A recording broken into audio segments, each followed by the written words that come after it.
Hello everyone, it is I, the Moonshadow Specter, and today I will be taking you through the first ever episode of explaining the Press Start to Laugh multiverse. Now, I'm going to have to be doing a series of this because it is a pretty long list of characters. We got, in some later videos I do, we have Hollow Knight, we have Garden of Bonbon, and those are in completely different parts, but still in the same multiverse. For now, I'm going to start with the main storyline, the Press Start to Laugh miniseries, or as I call it, the Insanity series. We start off in Stanley's Parable, where Stanley is in a trapped time loop, forever having to listen to this British narrator in his head, in which he keeps going insane. At one point, he notices a pamphlet for Altera, and thinking he's going to go there later in his life when he gets out of this quote-unquote hellhole. After that, they, when I say they, I mean the narrator and Stanley exit after destroying a, spoilers, mind control device. He leaves and decides for the narrator to call him Arthur. Now it brings us to the second part of the story. What if Chell talked in Portal? Now, Chell, voiced by Wibbles, I forgot to mention that Stanley/Arthur is voiced by Hive, is stuck in a Aperture Science research center. She has to go through a series of tests to escape, and at one point she gains a companion cube. This is very important. Via one of the reasons this is called the Insanity. I call this the Insanity series. Coming to the end of the game, where you almost go to defeat GLaDOS, the head of Aperture Science at this point, you have to destroy the companion cube. And at this point, Chell does not like that. And it takes her up to 8 hours, I think, before she can actually destroy the cube and go on with the other tests. She almost, in the next few parts, she almost gets incinerated. She decides to create a cube in her mind known as Becky. After this, we see GLaDOS get killed, her cores are removed, and Chell escapes. Bringing us to the next game. What if Chell talked in Portal 2? We're back with Chell and Becky during another capture. Or at least I think Becky's still in here. Yeah, she is. Sorry, it took me a bit of thinking.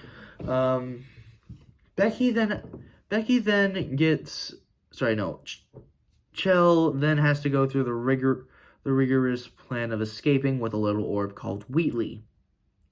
They see a portal gun. She goes through all the starter tests from the original game, and then she wakes up an old enemy. She wakes up GLaDOS. Wheatley gets destroyed, and Chell is now having to go through all the tests again. While GLaDOS is tormenting her, insulting her, and basically annoying her. While Wheatley, in the background, decides to still try to help her, Chell escape. And during the second to last test before initiated trap. Chell decides to get out and basically head over to GLaDOS's chamber, therefore destroying the ginormous sentient bot, and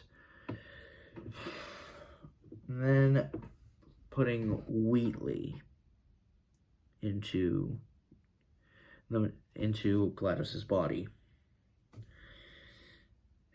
GLaDOS then remarks that Wheatley is a core designed to create stupid ideas, to keep her more modulated, created by the scientists who worked at Aperture.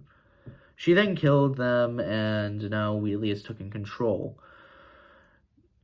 In the second episode, we see Chell fall into the caverns below Aperture Science, and hearing Cave Johnson instead of GLaDOS's voice over the speaker. After that, GLaDOS realizes she is a woman named Catherine, and decides to help Chell out before Wheatley tries to destroy the facility with his dumb ideas. They eventually make it out and catch Wheatley. And before this, I forgot to mention that they had a plan. Their plan was to use a paradox, because for those who don't know, AI love to think about paradoxes, and in turn, it literally fries their mainframe. GLaDOS used this paradox. This sentence is false. The plan fails, and they have to do a whole bunch of tests again. However, they're harder than last time because they're Wheatley's tests, and they're complete nonsense. Still, somehow, they work. During all of this, Wheatley remarks that he gets an itch whenever someone doesn't test. And in the end, he grows tired of the itch and lays a trap in the after the third to last test area. Afterwards,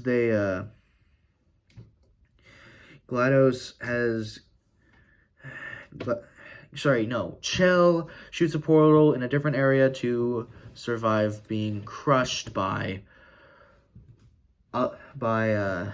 Wheatley's trap. Heads over to Wheatley's chamber after dodging a whole bunch of other traps, including one that was not planned out well, because I forgot to mention in the first episode, Wheatley and Chell decided to get rid of the neurotoxin and also destroy the turret production line. This is important because in the final trap, I think, Wheatley has decided to place down a whole bunch of faulty turrets at her, thinking they were actual turrets. Eventually, Chell gets to Wheatley's chamber, and they take down the big idiot. And in the end, Chell decides to fire a portal at the frickin' moon. Odd, I know. And personally, I wouldn't do it, but they had no choice. Wheatley was literally planning to destroy the entire base, and through it all, Wheatley is plunged into space with the space acting core. After that, GLaDOS is back to her original body, and she decides to let Chell go. After this, Chell decides to rename herself Trillion. While she is lifted up to the elevator, we all get to see the precious turrets having an opera chorus, which personally I really like. Anyway, that brings us to the end of this video. I hope you all liked it. Tomorrow we will be going into the second part of the Insanity series from Press Start to Laugh. This is the Moonshadow Specter, signing off.